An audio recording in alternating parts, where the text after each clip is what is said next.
سوچئے اگر آج اللہ پاک آپ سے صرف ایک سوال پوچھ لیں، جب تمہیں میرا پورا دین دے دیا گیا تھا تو تم نے اس میں سے صرف اپنی پسند کا حصہ کیوں چنا؟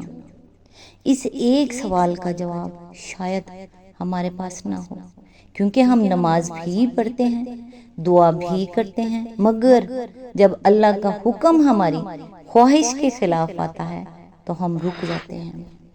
آج کی آیات صرف کفار سے نہیں، ہم سب سے ایک سوال کرتی ہیں: کیا ہم واقعی مکمل طور پر اللہ کے سامنے جھک چکے ہیں؟ السلام علیکم۔ آج انشاءاللہ سورہ البقرہ کی آیت نمبر 201 سے سٹارٹ کریں گے۔ اس کا ترجمہ اور تفسیر تفہیم القرآن سے بیان کروں گی جو اہل سنت جماعت کے لیے ہے۔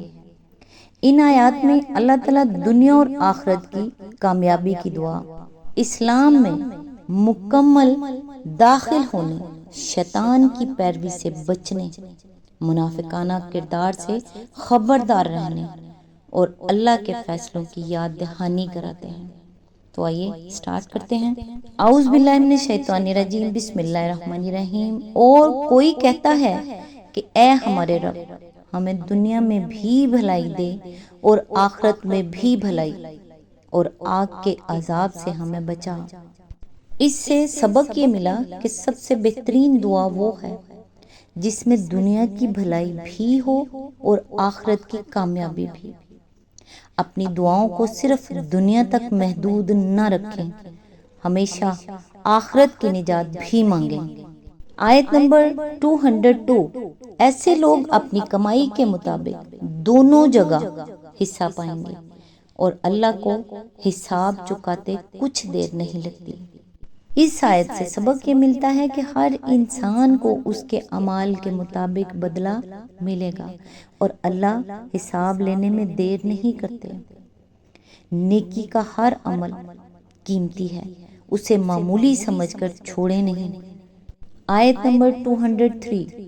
یہ گنتی کے چند روز ہیں جو تمہیں اللہ کے یاد میں بسر کرنے چاہیے، پھر جو کوئی جلدی کر کے 2 ہی دن میں واپس ہو گیا تو کوئی حرج نہیں، اور جو کچھ دیر زیادہ ٹھہر کر پلٹا تو بھی کوئی حرج نہیں، بشرطے کہ یہ دن اس نے تقوی کے ساتھ بسر کیے ہوں۔ اللہ کی نافرمانی سے بچو اور خوب جان رکھو کہ ایک روز اس کے حضور میں تمہاری پیشی ہونے والی ہے۔ اس کی تفسیر ہے، یعنی ایام تشریق میں منی سے مکہ کی طرف واپسی، خواہ 12 ذی الحج کو ہو یا 13 تاریخ کو، دونوں صورتوں میں کوئی حرج نہیں۔ اصل اہمیت اس کی نہیں کہ تم ٹھہرے کتنے دن، بلکہ اس کی ہے کہ جتنے دن بھی ٹھہرے ان میں خدا کے ساتھ تمہارے تعلق کا کیا حال رہا، خدا کا ذکر کرتے رہے یا میلوں ٹھیلوں میں لگے رہے۔ اس آیت سے جو سبق ملتا ہے وہ یہ ہے کہ حج کے بعد بھی اللہ کا ذکر جاری رہنا چاہیے۔ عبادت صرف چند دنوں کا نام نہیں بلکہ پوری زندگی کا راستہ ہے۔ عبادت کے موسم ختم ہونے کے بعد بھی اپنے تعلق کو اللہ سے مضبوط رکھیں۔ آیت نمبر 204۔ انسانوں میں کوئی تو ایسا ہے جس کی باتیں دنیا کی زندگی میں تمہیں بہت بھلی معلوم ہوتی ہیں، اور اپنی نیک نیتی پر وہ بار بار خدا کو گواہ ٹھہراتا ہے، مگر حقیقت میں وہ بدترین دشمن حق ہوتا ہے۔ اس کی تفسیر ہے، یعنی کہتا ہے خدا شاہد ہے کہ میں محض طالب خیر ہوں، اپنی ذاتی غرض کے لیے نہیں بلکہ صرف حق اور صداقت کے لیے یا لوگوں کی بھلائی کے لیے کام کر رہا ہوں۔ اسی آیت کے ضمن میں آگے فرمایا، الد الخیام کے معنی ہیں وہ دشمن جو تمام دشمنوں سے زیادہ ٹیڑھا ہو، یعنی جو حق کی مخالفت میں ہر ممکن حربے سے کام لے، کسی جھوٹ، کسی بے ایمانی، کسی غدر و بد عہدی اور کسی ٹیڑھی سے ٹیڑھی چال کو بھی استعمال کرنے میں تامل نہ کرے۔ اس آیت سے سبق یہ ملتا ہے کہ کچھ لوگ زبان سے بہت اچھی باتیں کرتے ہیں مگر ان کے اعمال فساد اور تکبر سے بھرے ہوتے ہیں۔ اپنے کردار کو اپنی باتوں سے بہتر بنائیں، اللہ الفاظ سے زیادہ دل اور عمل کو دیکھتے ہیں۔ آیت نمبر 205، جب اسے اقتدار حاصل ہو جاتا ہے تو زمین میں اس کی ساری دوڑ دھوپ اس لیے ہوتی ہے کہ فساد پھیلائے، کھیتوں کو غارت کرے اور نسل انسانی کو تباہ کرے، حالانکہ اللہ جسے وہ گواہ بنا رہا تھا فساد کو ہرگز پسند نہیں کرتا۔ اس کی تفسیر ہے وَإِذَا تَوَلَّى کے دو مطلب ہو سکتے ہیں، ایک وہ جو ہم نے متن میں اختیار کیا ہے، اور دوسرا مطلب یہ بھی نکلتا ہے کہ مزے مزے کی دل لبھانے والی باتیں بنا کر جب وہ پلٹتا ہے تو عملاً یہ کرتوت دکھاتا ہے۔ آیت نمبر 6، اور جب اس سے کہا جاتا ہے کہ اللہ سے ڈرو تو اپنے وقار کا خیال اس کو گناہ پر جما دیتا ہے، ایسے شخص کے لیے تو بس جہنم ہی کافی ہے اور وہ بہت برا ٹھکانہ ہے۔ آیت نمبر 7، دوسری طرف انسانوں ہی میں کوئی ایسا بھی ہے جو رضائے الہی کی طلب میں اپنی جان کھپا دیتا ہے، اور ایسے بندوں پر اللہ بہت مہربان ہے۔ اس آیت سے سبق یہ ملا کہ اللہ کے کچھ بندے ایسے بھی ہیں جو اس کی رضا کے لیے اپنی جان، وقت اور ہر چیز قربان کر دیتے ہیں۔ اپنی خواہشات سے زیادہ اللہ کی رضا کو اہمیت دیا کریں۔ آیت نمبر 208، اے ایمان لانے والو، تم پورے کے پورے اسلام میں آ جاؤ اور شیطان کی پیروی نہ کرو کہ وہ تمہارا کھلا دشمن ہے۔ اس کی تفسیر ہے یعنی کسی استثناء کے بغیر اپنی پوری زندگی کو اسلام کے تحت لے آؤ۔ تمہارے خیالات، تمہارے نظریات، تمہارے علوم، تمہارے طور طریقے، تمہارے معاملات اور تمہاری صحیح و عمل کے راستے سب کے سب بالکل تابع اسلام ہوں۔ ایسا نہ ہو کہ تم اپنی زندگی کو مختلف حصوں میں تقسیم کر کے بعض حصوں کو اسلام کی پیروی کرو اور بعض حصوں کو اس کی پیروی سے مستثنیٰ کر لو۔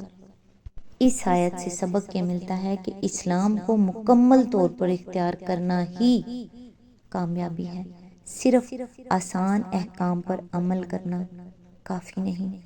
دین کو اپنی مرضی کے مطابق نہ اپنائیں بلکہ اپنی زندگی کو دین کے مطابق ڈھالیں۔ آیت نمبر 209، جو صاف صاف ہدایت تمہارے پاس آ چکی ہیں، اگر ان کو پا لینے کے بعد پھر تم نے لغزش کھائی تو خوب جان رکھو کہ اللہ سب پر غالب اور حکیم و دانا ہے۔ اس کی تفسیر ہے یعنی وہ زبردست طاقت بھی رکھتا ہے اور یہ بھی جانتا ہے کہ اپنے مجرموں کو سزا کس طرح دے۔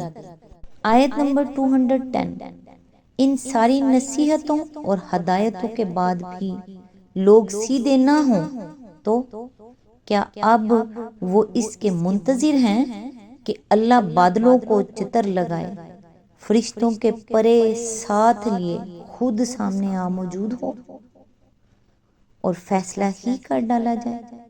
آخر کار سارے معاملات پیش تو اللہ ہی کے حضور ہونے والے ہیں۔ اس کی تفسیر ہے یہ الفاظ قابل غور ہیں، ان سے ایک اہم حقیقت پر روشنی پڑتی ہے۔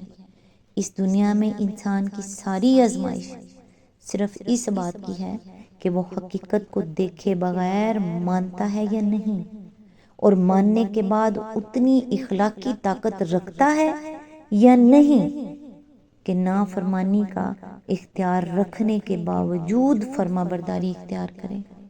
چنانچہ اللہ تعالیٰ نے انبیاء کی بعثت میں، کتابوں کی تنزیل میں، حتیٰ کہ معجزات تک میں عقل کے امتحان اور اخلاقی قوت کی آزمائش کا ضرور لحاظ رکھا ہے، اور کبھی حقیقت کو اس طرح بے پردہ نہیں کر دیا ہے کہ آدمی کے لیے مانے بغیر چارہ نہ رہے، کیونکہ اس کے بعد تو آزمائش بالکل بے معنی ہو جاتی ہے اور امتحان میں کامیابی اور ناکامی کا کوئی مفہوم ہی باقی نہیں رہتا۔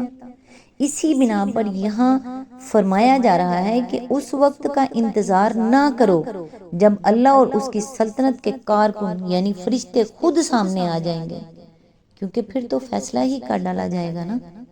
ایمان لانے اور اطاعت میں سر جھکا دینے کی ساری قدر و قیمت اسی وقت تک ہے جب تک حقیقت تمہارے حواس سے پوشیدہ ہے اور تم محض دلیل سے اس کو تسلیم کر کے اپنی دانش مندی کا اور محض فہمائش سے اس کی پیروی اور اطاعت اختیار کر کے اپنی اخلاقی طاقت کا ثبوت دیتے ہو، ورنہ جب حقیقت بے نقاب سامنے آ جائے تو تم بچشم سر دیکھ لو کہ یہ خدا اپنے تخت جلالی پر بیٹھا ہے اور یہ ساری کائنات کی سلطنت اس کے فرمان پر چل رہی ہے، اور یہ فرشتے زمین و آسمان کے انتظام میں لگے ہوئے ہیں، اور یہ تمہاری ہستی اس کے قبضہ قدرت میں پوری بے بسی کے ساتھ جکڑی ہوئی ہے۔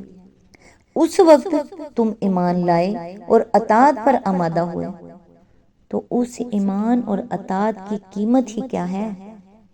اس وقت تو کوئی کٹے سے کٹا کافر اور بدتر سے بدتر مجرم اور فاجر بھی انکار و نافرمانی کی جرت نہیں کر سکتا۔ ایمان لانے اور اطاعت قبول کرنے کی مہلت بس اسی وقت تک ہے جب تک کہ پردہ کشائی کی وہ ساتھ نہیں آتی۔ جب وہ ساتھ آ گئی تو پھر نہ مہلت ہے نہ آزمائش، بلکہ وہ فیصلے کا وقت ہے۔ اس آیت سے سبق یہ ہوتا ہے کہ واضح ہدایت آ جانے کے بعد بھی انکار کرنا بہت خطرناک ہے۔ اللہ کی پکڑ سے بے خوف نہیں ہونا چاہیے۔ آج ہی توبہ اور اصلاح کر لیں، کیونکہ کسی کو معلوم نہیں کہ مہلت کب ختم ہو جائے۔ رسول اللہ صلی اللہ علیہ وآلہ وسلم نے فرمایا، عقل مند وہ ہے جو اپنے نفس کا محاسبہ کرے اور موت کے بعد کی زندگی کے لیے عمل کرے۔ جامعہ ترمذی حدیث نمبر 2459۔ جو شخص دنیا اور آخرت دونوں کو اللہ کے سپرد کر دیتا ہے وہی حقیقی کامیاب ہے۔ اسلام آدھا نہیں مکمل اطاعت کا نام ہے اور یہی راستہ جنت تک لے جاتا ہے۔ آج تک کے لیے بس اتنا ہی۔ نیکسٹ انشاءاللہ آیت نمبر 211 سے سٹارٹ کریں گے۔ تب تک کے لیے دعا میں یاد رکھیے گا۔ اللہ حافظ۔